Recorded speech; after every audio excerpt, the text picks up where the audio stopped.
Բարև փոքրիկներ, այսօր մի չքնաղ հեքիաթ եմ պատմելու։ Հովհաննես Թումանյանի Ոսկի քաղաքը։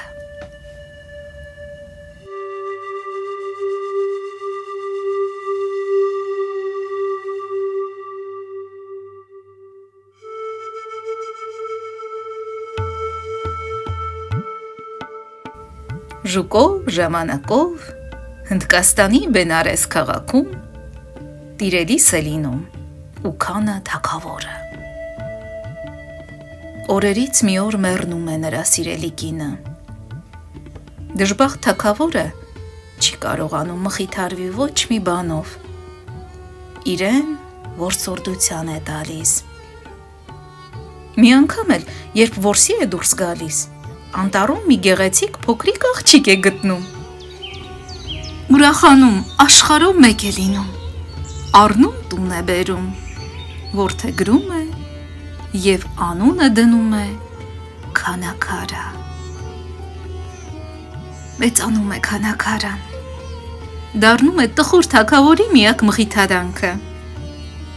Երբ հասնում է ամուսնության ժամանակը, թագավորը հրավիրում հավաքում է իր երկրի երիտասարդ իշխանազուններին, որ նրանց միջից ընտրություն անի Քանաքարան,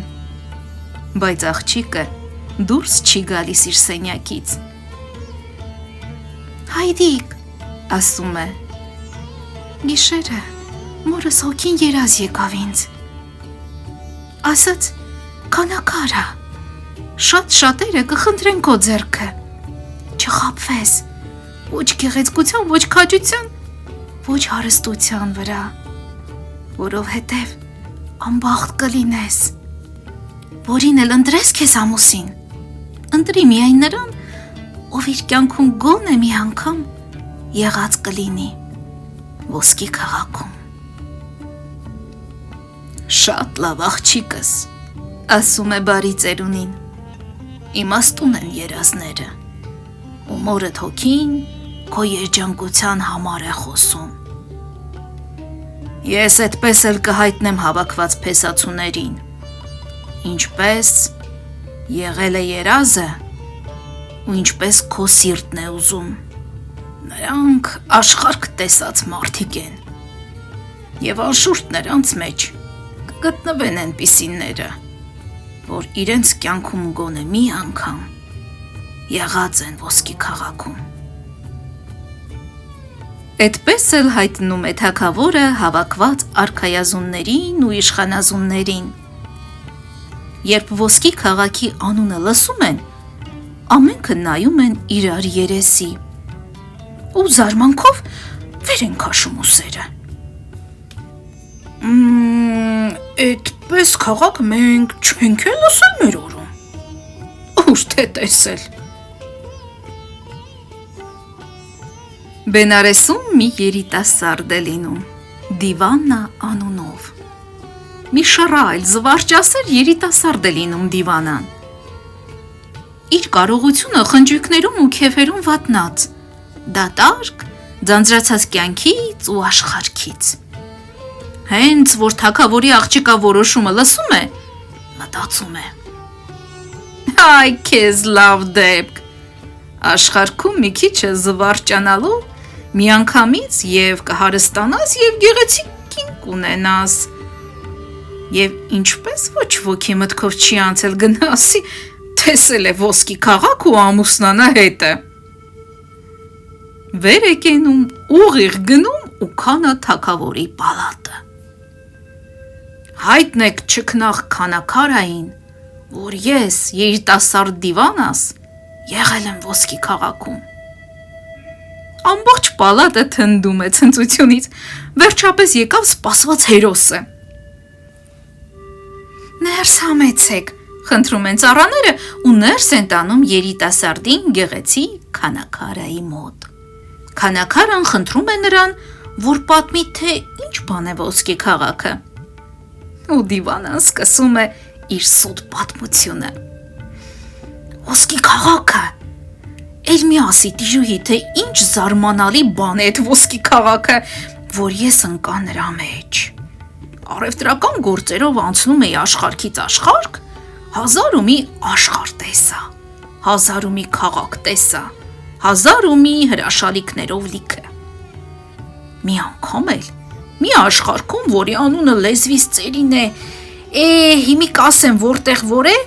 տեսնեմ հեռվում մի ահագին տարածություն վառվում է արևի պես, ինչպես մի հսկայական հրդեհ։ Էս ինչ հրաշք է, հարցնում եմ ընկերներիս։ Ոսկի քաղաքն է, ասում են ինձ։ Ճշմարիտ որ, ոսկի քաղաք։ Մոտենում ենք, ինչ տեսնենք։ Տները ոսկի, ծառերը ոսկի, փողոցները ոսկի։ Մարդիկ էլ ոչ աշխատում են, ոչ չարչարվում են, նստած ուտում խմում են։ Դուրս արեք այս անամոթ ստախոսին, բարկացած կանչում է քանաքարան։ Վզին տալով դուրս են անում երիտասարդ դիվանային և պալատը նորից ընկղվում է տխրության մեջ։ Բայց այն օրվանից, ինչ երիտասարդ դիվանան տեսնում է գեղեցիկ քանաքարային, սիրահարվում, փոխվում, դառնում է բոլորովին ուրիշ մարդ։ Քունը փախչում է նրա աչքերից։ Գիշեր-ցերեկ միայն այն է մտածում, որ գնա գտնի այդ ոսկի քաղաքը, ուր ուզում է լինի, ու գա պատմի քանաքարային։ Թողնում է տուն ու տեղ, հերն ու մեր, գլուխը առնում ու գնում։ Որտեղ ես, ոսկի քաղաք, քեզ եմ գալիս։ Գնում է գնում, ամեն պատահողի հարց ու փորձ է անում, բայց ոչ ոք չի լսել ոսկի քաղաքի անունը, ուր մնաց թե տեղն ասեր։ Մի օր էլ դիվանան հոգնած տխուր անցնում է մի խոր անտառով։ Տեսնում է մի ծառի վրա նստած մի մեծ արծիվ։ Նետն ու աղեղը պատրաստում է, որ զարկի, մեկ էլ Աստծո հրամանով արծիվը լեզու է առնում ու ասում. Ինչու ես ինձ սպանում, ով բարի մարդ, առանց այն էլ վիրավորված եմ ես, որ սկանի նետը մտել է թևիս տակը, անտանելի ցավ է տալիս ու արյունաքամ է անում ինձ։ Եթե գթաս, նետը հանես ու առողջացնես ինձ, ես քեզ այն լավությունը կանեմ, ինչ որ միայն արծիվը կարող է անել։ Զարմանում է երիտասարդ դիվանան, թե ինչպես է անլեզու թռչունը խոսում մարդկային լեզվով, ապա ուշքի գալով մոտ է գնում, զգույշ ծառից վար է իջեցնում վիրավոր արծվին, նետը հանում է թևի տակից ու տանում անտառում մի խրճիթ, սկսում է բժշկել։ Արծիվը առողջանում է ու դիմում դիվանային։ Ես խոսք տվի, թե քեզ այն լավությունը կանեմ, ինչ որ միայն արծիվը կարող է անել։ Խոսք եմ տվել ու խոսքս խոսք է, պետք է կատարեմ, ինչ էլ որ սիրտդ ուզի, լեզուտ ասի։ Ասա տեսնեմ, ինչ ես ուզում։ Ու նստում է երիտասարդը, պատմում է արծվին իր պատմությունը, աղաչում, որ իրեն տանի ոսկի քաղաքը։ Դժվար բան ուզեցիր, բայց արծվի համար չի դժվարը։ Դու միայն ամուր նստիր իմ մեջքին, դեռ ճրակները չվառած, քեզ կտանեմ ոսկի քաղաքը։ Ասում է արծիվը ու վեր թռցնում երիտասարդին։ Բաց է անում իր հսկայական թևերը, բարձրանում է մինչև ամպերը, սլանում հեռու դեպի արևլուս։ Երկյուղից ու արագությունից գրեթե շնչասպառ է լինում, ուշքից գնում է դիվանան։ Մեկ էլ այնտեղ է ուշքի գալիս, որ արծիվը ծղրտում է։ Ահա ոսկի քաղաքը, ու իջեցնում է գետին։ Աչքը բաց է անում դիվանան, առջևը